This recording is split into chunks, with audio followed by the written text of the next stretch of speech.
Hello, this is Talon with Old Guy Stuff on Busy Corner Lane, and we're going to do a brief review on the Sidekick, which I've been using for the last month pretty solidly, and a slight comparison to some similar tools that are also made by Leatherman. Okay, so right off the bat, we're just going to talk about the weight. The Sidekick, 6 5/8 ounces, the Rev and Bolster clock in at 5 7/8 ounces, and the Surge is 12 3/8 ounces. Okay, so let's do a quick look at these.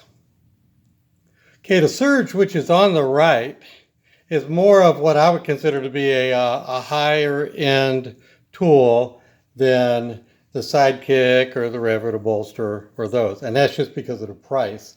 Now, the Surge has these nice carbide cutters here, okay, that the others that I'm going to be briefly talking about do not have.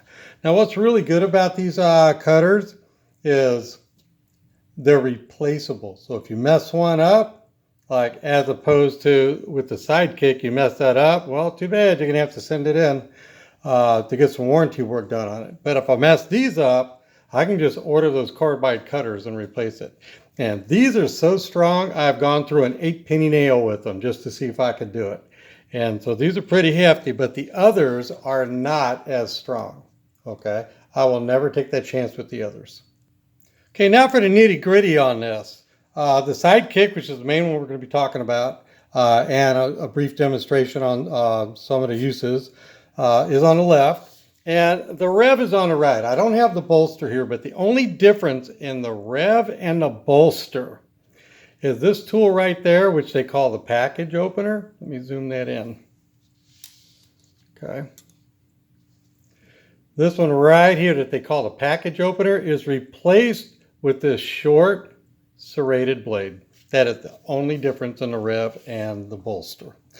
And all three of these, Rev, Bolster, and Sidekick, are the same price now, $49.95. Okay, when I got the Rev, it was $35, but that was many years ago. And like I said, it's identical to the Bolster, weight and everything, except for this package cutter. Okay, now the Rev has been my go-to tool most of the time. Okay, but it's now going to be the Sidekick. And the basics on this, the screwdrivers are identical. The can opener, wire stripper thing is identical. The file is identical, and that sucks because on my Rev review, I really trashed them for this. Okay, let's take a quick look at this. Move that out the way. Notice how it's not straight. I have a real problem with the not being straight. Okay, if for nothing else, as I'm trying to file something, the lack of being straight actually throws me off center of what I'm trying to file, and it causes what I'm trying to file to actually go off the edge. Now, if we look on the other side, both of these tools are going to have a ruler on it. Now, the problem with having a ruler on something that's not straight is if I need to try to get a more exact measurement, it's not going to happen.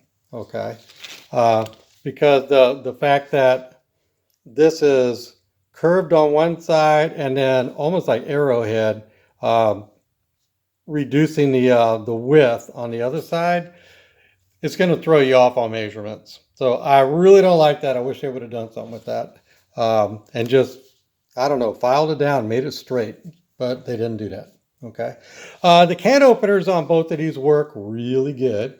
Okay, no need to really show that kind of thing. And they can be used for opening bottles, so that's okay. You don't need to have a separate bottle opener tool on that. Okay. Now let me close these up, kind of show you where the Sidekick's really going to shine. Okay, actually, let me show you something that's a big safety issue on this, in my opinion. Okay. But first, I'm just like, I do like these pliers. Very ergonomic, okay? I mean, very easy to grip in my hand. I got a messed up hand. I can't make a fist any more than that. I could almost flip somebody off because my hand is messed up. But this one is spring. And it's not the type of wire compression spring, like you might find in ballpoint pen or some cheaper multi-tools by other companies.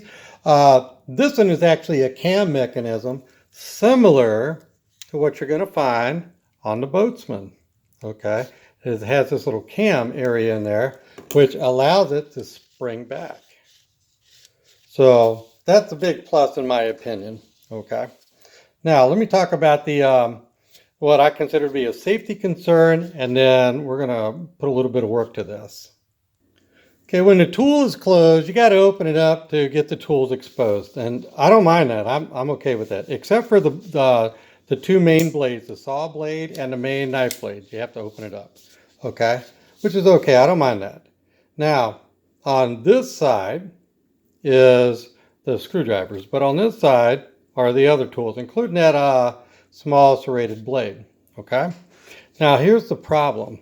When you go to open this up, all three of these are coming out together, right? Okay, not such a big issue, but if I'm not paying attention to it, I could cut my finger on that real easy, okay? So if I want to use anything but the serrated blade, I just put the serrated blade back down. But if I want to use the serrated blade, as I'm putting these down, I got to try to hold this up. And again, that's a safety issue because somebody is going to end up cutting themselves on that. They snap into place pretty good, but they do not lock. The surge, everything locks, okay?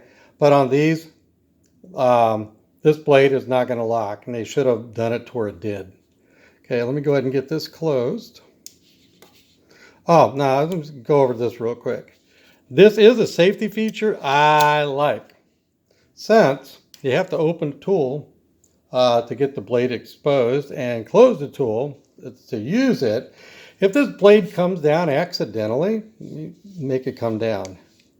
It's not going to hit my finger. I think that's a good thing. Okay, I'm not going to complain about that. But to expose the blade to use it, I think that is a safety issue.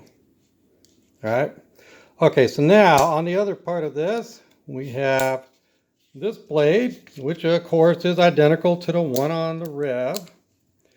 Now they did an improvement though. Okay, they did an improvement. And the improvement is on the Rev, this eyelet right there for making it easier to open one hand, which I can't do because my hand is messed up. Even before my hand was messed up, I was never able to open this, okay, one-handed. I never could because it would get stopped right in there. And then my thumb would come like that and so that you could get cut. Okay, on this one they did better. Unfortunately, my hand is messed up now, so I cannot actually. Oh, I did. Hey, how about that? I like that. All right, surprised myself. On the other side is the saw blade. Okay, so we're going to take this saw blade. We're going to do some sawing with it in a little bit. Okay, but before we do, I'm going to show you what I did on this project. It was a fencing project, and we were basically stapling this type of fence to some wood, okay? Now, I needed to make a lot of cuts, right? This tool will cut through these very easily. Very easy. Watch this. I'm kind of afraid to go too small with it because I might lose it, but I lost one. No, I'll find it. Okay, but it cuts through the wire really easily. There's no little nicks on the cutting edge of these at all. Okay, so that's good. So this actually cuts through at least some wire that's not too strong. Okay, so now we're going to head out to the garage where I got a piece of wood set up in a vise, and we're going to use the saw. Okay, this particular piece of wood that I'm going to cut is 1/2 inch across and 1 inch up and down. I would not do anything bigger than a 1x2 with this, and if I got to do a lot of 1x2s, I'm not going to use this. I'm going to use a regular saw. Okay. I'm not going to try to go really hard on it. I'm not trying to go really fast. I'm just trying to go even and smooth. Move, get out of here. I got a baby husky that likes to get in the way, and I don't want her to get cut on accident.